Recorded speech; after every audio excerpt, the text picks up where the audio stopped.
ஜமாத்தே இஸ்லாமி ஹிந்த் அமைப்பின் சார்பில் திருச்சி பத்திரிகையாளர் அரங்கில் ஒழுக்கமே சுதந்திரம் நாடு தழுவிய பரப்புரை செப்டம்பர் 1 முதல் 30ஆம் தேதி வரை நடைபெற உள்ள பரப்புரை சம்பந்தமான பத்திரிகையாளர் சந்திப்பு நடைபெற்றது.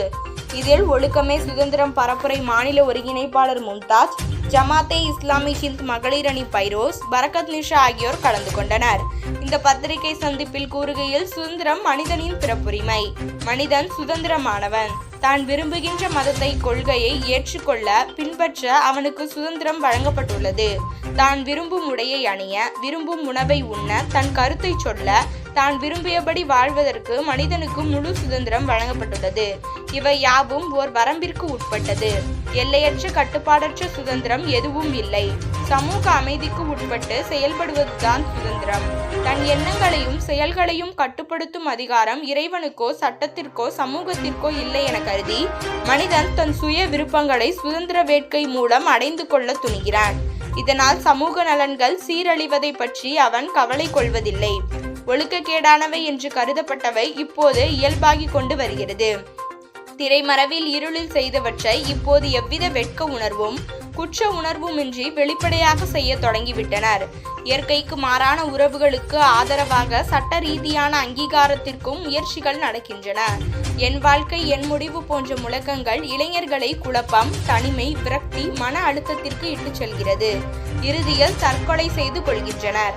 இதனால் தனி மனிதன் மட்டுமின்றி சமூகத்தின் நாட்டின் வளர்ச்சியும் முன்னேற்றமும் தடைபடுகிறது. சமூகத்தில் தீமைகள் வேகமாக பரவி வருகிறது. இந்த தார்மீக விழுமங்கள் பின்பற்றப்படாததால் ஏற்படும் ஆபத்துக்களை எடுத்துரைத்து விழிப்புணர்வை ஊட்டுவது நமது கடமையாகும். சுதந்திரம் குறித்த தவறான கருத்தாக்கங்களில் தனி மனிதர்களை சிக்க வைக்கும் தாராளவாத கொள்கைகளின் தவறுகளையும் ஆபத்தையும் விளக்குவதுடன் அவற்றின் பிடியிலிருந்து மனித சமுதாயத்தை காப்பாற்ற வேண்டும். உண்மையான சுதந்திரத்தை உணர்த்தி ஒழுக்க வாழ்வின் பக்கம் அவனை திருப்ப வேண்டும். இந்த நோக்கத்திற்காக ஜமாத்தே இஸ்லாமி ஹிந்த் மகளிர் அணி 2024 செப்டம்பர் மாதம் முழுவதும் ஒழுக்கமே சுதந்திரம் எனும் மையக்கருத்தில் அகில இந்திய அளவில் பரப்புரை நடத்த திட்டமிட்டுள்ளது. இது பெண்களுக்கான பரப்புரை அல்ல. ஆண்களும் இதில் பங்கேற்க வேண்டும், ஒத்துழைப்பு நல்க வேண்டும். அதுபோல இது முஸ்லிம்களுக்கான பரப்புரையும் அல்ல. ஒட்டுமொத்த மனித குலத்தை நோக்கி இந்த அழைப்பை விடுக்கின்றோம்.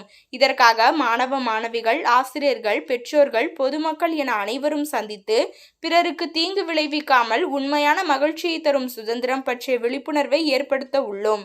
அரங்க கூட்டங்கள், மனித சங்கிலி போன்ற நிகழ்ச்சிகளை நடத்த உள்ளோம். மது, போதை, ஆபாசம், வரம்பு மீறிய உறவுகள் போன்ற பெரும் தீமைகளுக்கு எதிராக களமாட ஒழுக்கமுள்ள சமுதாயத்தை உருவாக்க முயற்சிப்போம் என்று தெரிவித்தனர். நிகழ்ச்சியின் முடிவில் ஜமாத்தே இஸ்லாமி ஹிந்த் மக்கள் தொடர்பு செயலாளர் நவாஸ்கான் நன்றி கூறினார். மதுவை தடை செய்யாமல் போதையில்லா பாதை சாத்தியமில்லை என்பதை உணர்ந்து தமிழ்நாடு அரசு பூரண மதுவிலக்கை கொண்டு வர வேண்டும் என்று இந்த நேரத்தில் நாங்கள் வேண்டுகோள் வைக்கின்றோம். இன்று பெண்கள் வாழ தகுதியற்ற நாடாக இந்தியா மாறி வருகிறது. இந்தியாவினுடைய பெண்கள், இந்தியாவினுடைய மகள்கள் தொடர்ந்து சீரழிக்கப்படுகிறார்கள். டெல்லியில் 2012ஆம் ஆண்டு ஓடும் பேருந்தில் 22 வயது மருத்துவ மாணவி கூட்டு பாலியல் வன்புணர்வு செய்யப்பட்டதை அடுத்து பாலியல் வன்முறைக்கு எதிரான சட்டங்கள் இந்தியாவில் கடுமையாக்கப்பட்டன.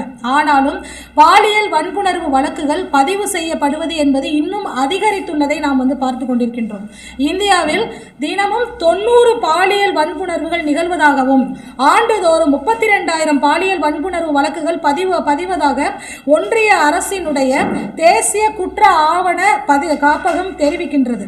ஹத்ராஸ் பட்டியலின பெண் கூட்டு பாலியல் வன்கொடுமை கொலை, அதே மாதிரி உன்னாவில் சிறுமி பாலியல் வன்கொடுமை கொலை, கதுவாவில் 8 வயது ஆசிபா கூட்டு பாலியல் வன்கொடுமை கொலை, இப்போது கொல்கத்தாவினுடைய அந்த பயிற்சி மருத்துவர் பாலியல் வன்புணர்வு படுகொலை என இந்த கொடூரங்கள் தொடர்ந்து அரங்கேறி கொண்டே வருவதை நம்ம பார்த்து கொண்டிருக்கின்றோம். அதே நேரத்தில் குற்றவாளிகள் இந்த குற்றங்களுக்கெல்லாம் என்னது, அவர்கள் தண்டனை கொடுக்கப்படாமல் அவர்களுக்கு நீதி கிடைக்காமல் என்பது அந்த ஒரு காணல் நீராகவே இருந்து கொண்டிருக்கின்றது. முன்னிட்டு பல நிகழ்ச்சிகளை செய்வதற்காக நாம் திட்டமிட்டு இருக்கின்றோம். மாகஜ் பேகம் மாநில ஒருங்கிணைப்பாளர், இந்த பரப்புரையினுடைய மாநில ஒருங்கிணைப்பாளர்.